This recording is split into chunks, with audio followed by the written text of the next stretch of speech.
여섯 번째 계명으로 살인하지 말라 혹은 살인하지 말지니라. 출애굽기 20장에 나오는 10계명의 내용과도 거의 같습니다. 살인하지 말지니라나 살인하지 말라나 다 같은 그런 내용입니다. 살인하지 말라. 이 제6계명은 생명의 존엄성에 대한 말씀입니다. 생명을 귀히 여겨라. 그래서 이제 우리 기독교에서는 자살도 살인으로 이렇게 말씀을 해요. 남의 생명을 빼앗는 거나 자기가 자기 생명을 빼앗는 거나 그것도 결국은 자기가 자기 생명을 빼앗는 것이기 때문에 자살도 우리 기독교에서는 살인으로 이렇게 왜냐하면 생명의 존엄성 굉장히 생명을 아주 귀히 여겨야 되는 것이기 때문에 제6계명은 이런 모든 것들을 금지 명령으로 이렇게 말씀을 하는데 심지어는 부주의로 생기는 사건이나 의도적인 행동이나 혹은 마음으로 미워하는 것까지도 살인, 하여튼 상대방을 해치는 것이다. 이렇게 성경은 말씀을 하고 있습니다. 예를 들어서 부주의로 생기는 사건 같은 경우는 어떤 경우가 있냐면 거기 신명기에서 우선 봅니다. 22장 8절 신명기 22장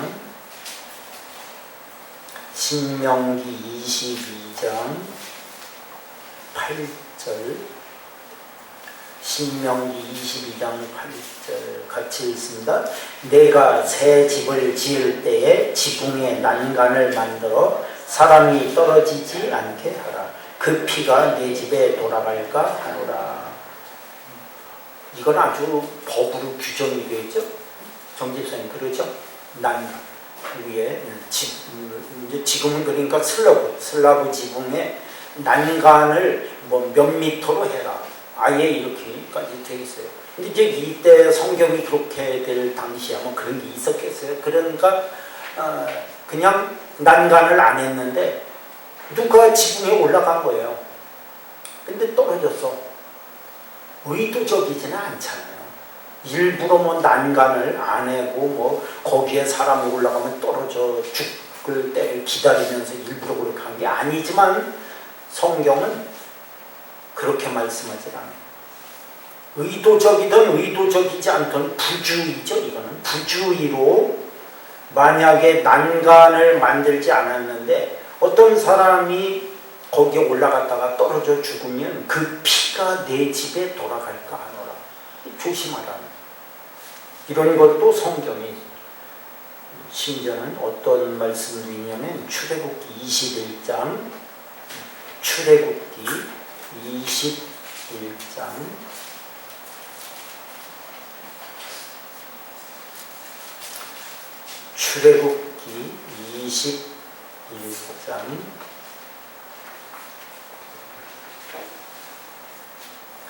29절입니다. 출애굽기 21장 29절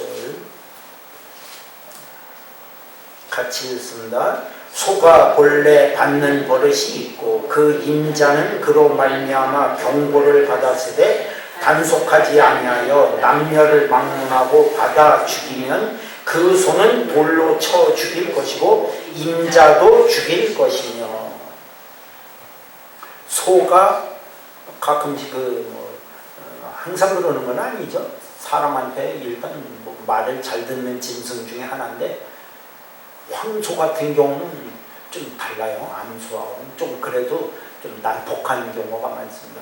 근데 사람을 받았어요. 그것도 여기 성경에 보니까 그 받는 어떤 그런 게 있는 거예요. 습관적으로 조금 있는 것인데 이걸 내버려 뒀어요. 물론 뭐 이렇게 잘 쪄내두기는 했겠지만 하여튼 내버려 뒀는데 지나가는 사람이 못 모르고 하여튼 뭐 가까이 갔겠죠. 그러다가 받쳐서 죽었어요. 그럼 이것도 부주의잖아. 어쨌거나 의도적으로 한 건 아니죠. 그래도 그 사람을 죽인 거라는 거예요. 그 피를 감당하기 위해서는 소도 죽이고 그 소의 임자도 죽여라. 이런 말씀. 아주 엄하게 되죠. 어떻게 보면 지금보다 더 엄하게, 지금 뭐 이걸로다가 사람 죽이는 일이 생기면 아마 엄청 살인이 많이, 그러니까 재판에서 사형 원도가 엄청 많이 일어날 거예요. 그죠? 요새 뭐 사형이라는 것 자체가 이제는 뭐 우리나라도 이제 사형 국가에서 벗어났다 뭐 이렇게까지 얘기할 정도로 지금 사형이 안 벌어지고 있는데, 이거 갖고 사람 죽일 일은 없죠. 근데 성경은 그 소의 임자가 그것을 관리를 잘못해갖고 사람을 죽인 거예요. 이것도 안 돼. 얼마나 사람의 생명을 아주 존중하고 귀하게 여기는지 그것을 볼 수가 있습니다. 뭐 죽는 것까지는 아니래도 예를 들면 이런 것도 있습니다. 레위기 19장, 출애굽기 다음에 레위기 19장 14절, 레위기 19장 14절, 레위기 19장 14절 같이 읽습니다. 너는 귀먹은 자를 저주하지 말며 맹인 앞에 장애물을 놓지 말고 내 하나님을 경외하라. 나는 여호와이니라.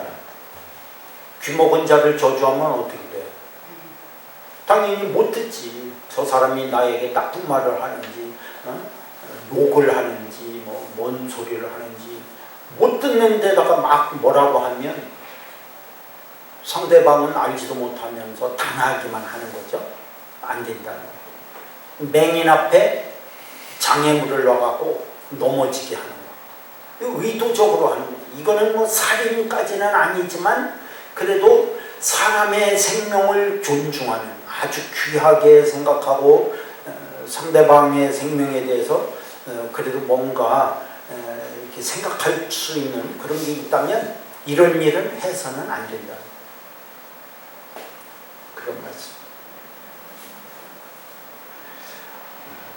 의도적으로 사람을 죽인 것도 있습니다. 직접 죽이지는 않았지만 간접살인. 사무엘하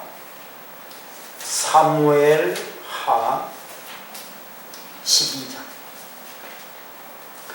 삼하 12장.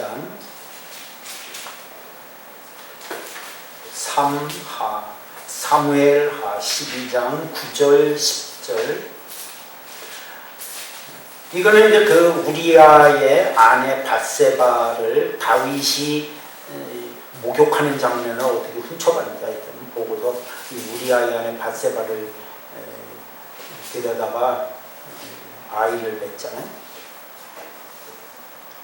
그러니까 이제 이걸 어떻게 할까 하다가 뭐 처음에는 우리아를 전쟁터에 나가는 상태거든요. 그러니까 불러다가 야, 너 피곤하고 힘들지? 전쟁터에 나가서 얼마나 힘드냐? 좀 집에 가서 좀 쉬었다가 나와라. 그러면 이제 우리아가 집에 들어갔으니까 집에 들어가서 애를 냈다. 이렇게 하려고 계략을 꾸미는 거예요. 이게 참 우리아는 그것도 몰라. 얼마나 충성스러운 부하냐면 안 들어가. 지금 자기 동료들이 전쟁터에 나가 있는데 어떻게 내가 집에 들어가서 편히 쉬겠습니까? 이런 사람을 죽이는 거예요. 그래갖고 지금 9절 10절 같이 읽습니다. 그러한데 어찌하여 내가 여호와의 말씀을 업신여기고 나 보기에 악을 행하였느냐? 내가 칼로 햇사람 우리아를 치되 암몬 자손의 칼로 죽이고 그의 아내를 빼앗아 내 아내로 삼았도다. 이제 내가 나를 업신여기고 햇사람 우리아의 아내를 빼앗아 내 아내로 삼았은즉 칼이 내 집에서 영원토록 떠나지 아니하리라 하셨고. 여기 본문에는 없지만 여기 9절에 암몬 자손의 칼로 죽이고. 전쟁이 있었다고 그랬죠? 그러면 알았다. 다시 전쟁터로 그럼 가라. 그럼 간 거예요. 근데 이제 대장군이 있어서 우리아도 장군이긴 해요. 몰래 편지를 써갖고 우리아를 치정방에 내보내라. 치정방. 그래서는 그냥 상대방의 화살이 많이 되니까 막 죽었어요. 그러니까 또 이제 그 대장군이 써서 보내. 몰래 또 다윗한테 우리아가 전쟁터에서 죽었습니다. 그런데 하나님은 다윗이 아무리 왕이라도 잘못은 잘못한, 죄를 지은 건 죄를 지은 것입니다. 그래서 10절에 보니까 이것 때문에 이게 어떻게 보면 뭐 왕이 여자 하나 데려왔다는데 뺏어온 거지, 사실은 빼앗아 왔다는데 뭐 그렇게 크게 큰 죄이 계세요, 옛날 왕이라고 하는 시절에 보면. 그런데 하나님은 용서를 안 하죠. 10절 그 뒷부분에 칼이 내 집에서 영원토록 떠나지 아니하리라. 무서운 말씀이잖아요. 얼마나 무서운 말씀. 그래서 실제로 이때부터 다윗은 계속 그냥 막 힘든, 자식한테 쫓기고 뭐 그 다른 사람한테 쫓기고 계속 쫓겨다니다시피 하는 생활을 계속 칼이 끊어지. 그렇고 뭐 자식이 자식을 죽이고 뭐 이런 일이 막 계속 생겨. 하나님은 용서를 안 하죠, 이런 부분. 그러면서 뭐 또 나와요. 11절에도 12절 계속 이렇게 해서 그 잘못에 대해서 하나님이 어떻게 심판하시는지가 쫙 나와요. 엄청난 이런 일들이 벌어집니다. 그런데 이런 정도만일까요? 아니에요.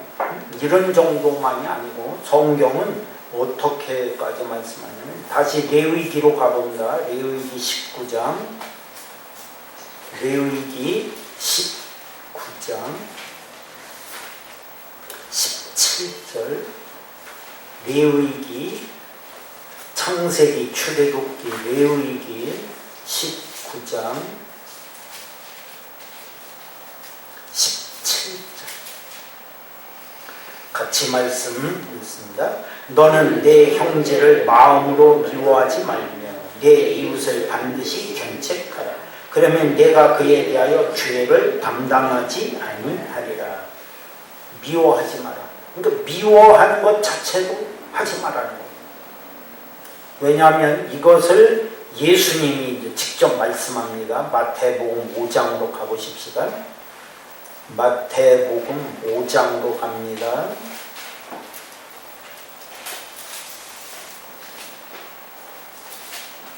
미워하는 게 어느 정도인지를 예수님이 직접 말씀하는데요. 21절, 마태복음 5장 21절, 22절 같이 읽습니다. 옛사람에게 말한 바 살인하지 말라. 누구든지 살인하면 심판을 받게 되리라 하였다는 것을 너희가 들었으나 나는 너에게 이르노니 형제에게 노하는 자마다 심판을 받게 되고 형제를 대하여 나가라 하는 자는 공회에 잡혀가게 되고 미련한 놈이라 하는 자는 지옥불에 들어가게 되리라. 거기 미련한 놈 이렇게 하죠. 지옥불에 들어가. 라가는 이스라엘의 욕입니다. 욕을 한 거예요. 형제에게 공회에 잡혀갈 거예요.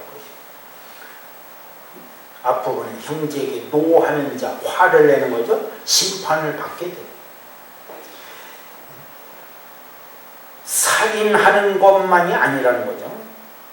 21절에 살인하면 심판을 받게 되리라고 했지만 살인하는 정도가 아니라 화내는 거, 욕하는 거, 미련한 놈이라고 하는 거, 이런 것들도 안 돼. 예수님은 이거. 그럼 왜 이것을 할까? 뭐 단순한 욕이 아니고 의도적으로. 그러니까 죽이고 싶은 마음이 어떤 그런 게 끌어올라서 하는 그런 행동을 얘기해요. 그러니까 이런 거, 마음에서부터 일어나는 살인하고 싶은, 죽이고 싶은 어떤 죽이도록 미흡다고 해야 될지 하여튼 그런 걸 얘기해요. 마음에서부터 이걸 차단해요. 이미 마음에서 살인한 거랑 마찬가지라는 거예요. 이렇게 된다. 그래서 예수님은 아예 마음에서부터 살인하고 싶은 생각이 드는 것 자체를 이미 살인한 거나 마찬가지다. 아예 이렇게까지 말씀을 합니다. 살인은 하나님의 주권에 대한 도전이에요. 하나님의 형상을 파괴하는 겁니다. 한번 보시죠. 살인하지 말라는 의미, 그 속에 담겨져 있는 진짜 의미를 한번 성경을 통해서 보겠습니다. 그러니까 단순히 사람의 목숨을 취했다, 뺏었다, 그러니까 이제 뭐 한마디로 죽였다, 이런 수준이 아니에요. 한 사람의 목숨이 이 세상에서 사라졌다, 뭐 이런 수준이 아니고 진짜 이 살인하지 말라는 이 말씀 속에 담겨져 있는 왜 하나님이 살인하지 말라고 하셨을까 하는 이 진짜 내용이 있습니다. 창세기 9장으로 갑니다. 창세기 9장.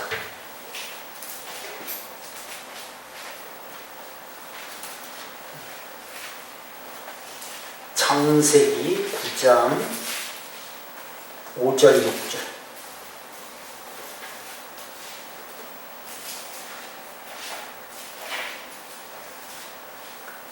창세기 9장 5절 6절. 창세기 9장 5절 6절 같이 읽습니다. 내가 반드시 너희의 피 곧 너희의 생명의 피를 찾으리니 짐승이면 그 짐승에게서 사람이나 사람의 형제면 그에게서 그의 생명을 찾으리라. 다른 사람의 피를 흘리면 그 사람의 피도 흘릴 것이니 이는 하나님이 자기 형상대로 사람을 지으셨습니다. 우리 모두는 다 하나님의 형상에 의해서 지어진 사람들이에요. 그러니까 우리 속에 뭐가 있어요? 하나님의 형상이 담겨져 있는데 그 사람의 생명을 빼앗으면 단순히 육체의 생명만 빼앗는 게 아니라 그 사람 속에 담겨져 있는 하나님의 형상까지 파괴하는 거라는 거예요. 그럼 결국은 누구에게 죄를 짓는 거예요? 하나님께 죄를 짓는 거예요. 만약에 지금 법이 웬만하면은 사형을 안 하니까 죽인 사람은 그 죽인 사람의 생명을 빼앗아라, 그런 얘기잖아요. 어떤 사람의 피를 흘렸으면 피를 흘린 죄의 대가를 그 사람에게서 취해라. 근데 살인을 몇 번 했는데 그래도 지금 아직도 그냥 사형으로 언도는 났어도 집행만 지금 안 하고 있어요. 그러면 그 사람이 살아있는 걸까요? 성경대로라면 뭐예요?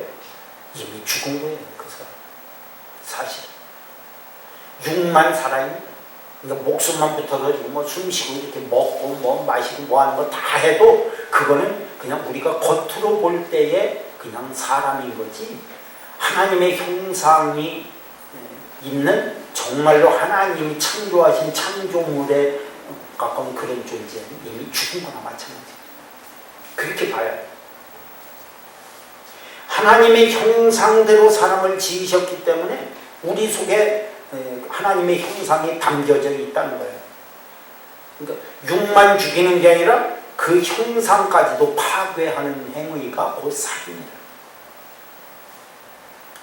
그러므로 이건 하나님께 대한 도전, 하나님께 죄를 짓는 거예요. 하면 안 된다, 이렇게까지 말씀을 해요. 심지어는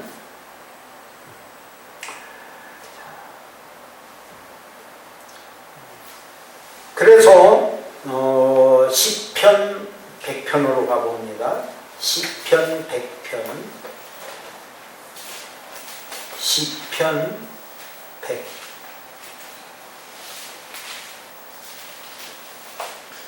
시편 100편 3절.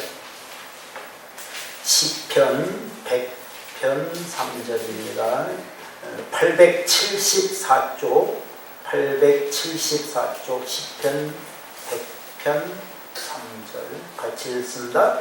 여호와가 우리 하나님이신 줄 너희는 알지어다. 그는 우리를 지으시니요 우리는 그의 것이니 그의 백성이요 그의 기르시는 양이로다. 우리는 누구의 것? 하나님의 것. 그러니까 하나님 입장에서 보면 그런 거예요. 하나님 쪽에서 보면 누가 누구의 생명을 주어? 왜 내 것 건드려? 이렇게 됩니다. 자기 것을 누군가가 건드리면 좋아할 사람 아무도 없어요. 몰래 가져가면은 절도고, 보는 데서 완력을 취해갖고 가져가면 강도가 되는 거예요. 거기다가 또 무기까지, 뭔지는 모르지만 무기까지 가지고 있으면 죄가 더 큽니다. 단순 강도가 아닌데 그렇게 되면. 그런 식으로 이제 요즘에 법을 그렇게 만들어갖고 절도냐 강도냐 뭐 그것도 또 특수 이렇게 하냐 뭐 이런 식으로다가 얘기합니다. 그러면 하나님은, 사람은 그렇다 치고 하나님은 어떻게 생각하시겠어요?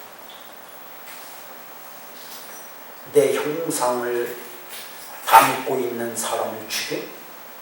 그리고 심지어 시편 100편 말씀대로 하면 나는 주의 것입니다. 주님이 그렇게 말씀을 하고 너는 내 것이다. 다른 성경에 또 그런 말씀도 있어요. 뭐 이런 걸 다 찾을 수 없으니까 그냥 말씀드리는 거예요. 너는 내 것이다. 그런데 누군가가 하나님의 것을 손을 대? 하나님이 그냥 두시겠어요? 생각해 보세요. 하나님이 그냥 두시겠는가? 그냥 안 두시겠죠? 그러니까 아까 다윗한테 나단 선지자가 가서 지적을 한 게 그거예요. 겉으로 보면 멀쩡하잖아요. 다윗이 죽였다고 얘기할 수 있는 사람 딱 한 사람밖에 없어. 그것도 뭐 직접 죽이라고 그러면 저기 전쟁터 맨 앞에 세워라 뭐 이런 식으로. 그러니까 하나님이 보실 때는 그는 내가 붙들고 있는 내 것이다. 근데 왜 네가 죽이냐? 내 물건은, 이 물건은 아니죠. 왜 내 것을 네가 손대냐? 하나님이 그냥 두실 수가 없어요. 육계명은 이렇게 성경에서 단순한 생명을 빼앗는 것 혹은 뭐 죽이는 것 이런 수준 정도가 아니라는 걸 말씀하고 있는데, 심지어 한 단계 이제 우리는 더 올라가야 됩니다. 이런 수준 정도가 아니라 이것도 엄청난 하나님의, 우리 기독교 신앙에서만 아마 찾아볼 수 있는 성경에 기록되어 있는 걸 거예요. 근데 한 단계 더 올라가야 돼요. 우리는 어디까지 가야 되냐면 로마서 13장 9절, 로마서 13장 9절,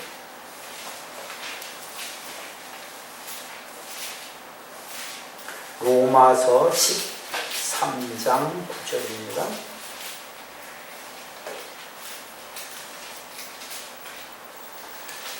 살인하지 말라.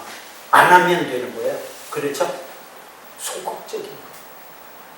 근데 예수님이 이 땅에 오신 이후에는 하지 말라.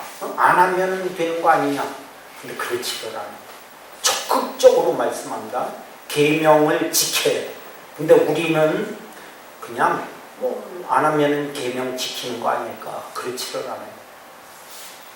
적극적인 계명을 지키는 것을 말씀합니다. 뭐 예수님 말씀은 뭐 언제 기회 있으면 따로 보기로 하고, 로마서 13장 9절 말씀 같이 읽습니다. 간음하지 말라, 살인하지 말라, 도둑질하지 말라, 탐내지 말라 한 것과 그 외에 다른 계명이 있을지라도 내 이웃을 내 자신과 같이 사랑하라 하신 그 말씀 가운데 다 들었느니라. 살인하지 말라는 계명은 어디에 다 들어있다? 이웃을 사랑하라. 내 이웃을 사랑하라는 그 안에 다 들어있는 거라는 거예요. 살인하지 말라는 것만이 아니라 앞으로 우리가 계속 이제 뭐 7계명, 8계명, 9계명, 10계명 계속 볼 겁니다.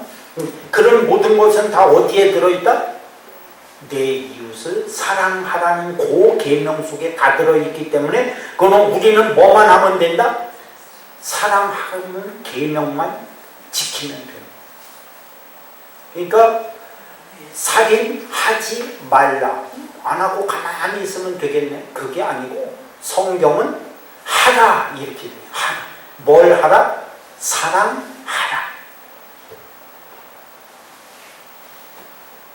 예수님이 부자 청년이 찾아와서 어떻게 하면 영생을 얻을까요? 계명을 지켜라. 그건 제가 어려서부터 다 지켰는데 지킬 수 있어요? 소극적으로 지키려면 다 지킬 수 있어요. 예수님이 계명을 얘기해요. 지금 요런 계명들을 10계명 중에서 요런 계명들을 예수님이 얘기하니까 그거 제가 다 지켜요. 하지 마라 하지 마라 하지 마라 하니까 안 하고 있으면 돼요. 또 부자 청년인데 뭐. 부모한테서 물려받은 것도 있고 그런데 뭐 남께 빼앗을 게 뭐가 있으냐 탐낼 게 뭐가 있겠어요. 그러니까 예수님이 아직도 너는 한 가지 부족한 것이 있는데 내 것을 팔아서 가난한 자들에게 나눠주어라. 하나님을 사랑을 실천하라. 하지 말라는 것은 구약의 말씀이고 예수님이 오신 이후에 우리에게 주시는 계명은 하라.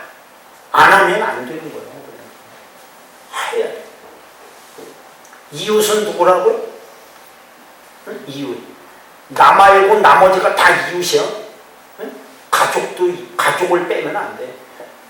가족은 뭐 피부치니까 그게 아니야. 나 말고 나머지가 다 이웃이야. 사랑하라. 이웃부터 사랑하는 것은 가족부터 챙기고 가족부터 할 줄 알아야 돼. 그건 다음에 언제 또 있을 말씀인데 디모데전서 후서에 보면은 가족을 소홀히 하는 거는 안 믿는 자들이 하나님 믿지 않는 만큼의 죄 짓는 방법보다 더 안 좋다고 그랬어요. 가족 소중히. 한 구절만 더 보고 마치겠습니다. 요한일서 3장 성경 뒷부분으로 가서 요한일서 3장 14절 15절 여기에 나옵니다.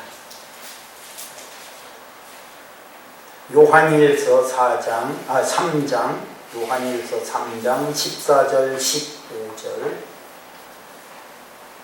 같이 읽습니다. 우리는 형제를 사랑함으로 사망에서 옮겨 생명으로 들어간 줄을 알거니와 사랑하지 아니하는 자는 사망에 머물러 있느니라.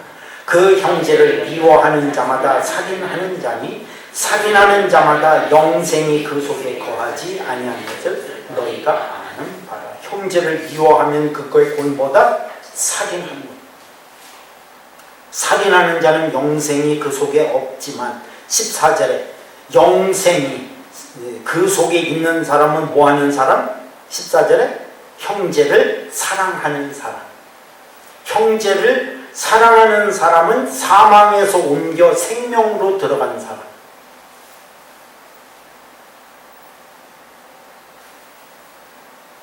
그러면 영생이 그 속에 있는 사람이죠.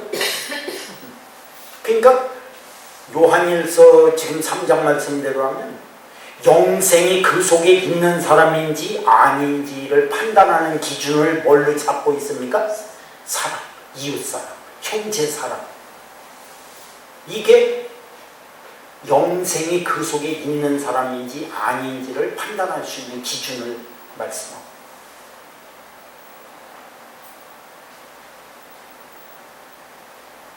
예수 이름으로 사랑을 하는, 그렇다고 해서 사랑은 일방적이진 않아요. 일방적인 거는 어른이 애들 사랑하는 거, 하나님이 우리를 사랑하시는 게 일방적이지, 예수님은 그냥 사랑하라고 안 하고 뭐라고 하셨어요? 서로 사랑하라. 서로 하는 서로. 서로 사랑하는 거지 일방적으로 하는 것은 아니에요. 그거는 확실히 알아두셔야 돼요. 일방적인 사랑은 부모가 자식 사랑하는 거하고 하나님이 우리 인간 사랑하시는 거는 내리 사랑이라고 그랬잖아요. 그건 일방적인 사랑이고, 우리 형제끼리 사랑은 서로 사랑하는 거예요. 일방적으로 하는 것은 아니에요. 하여튼 중요한 거는 사랑하는 것으로 영생이 그 속에 있는지 아닌지 알 수 있다.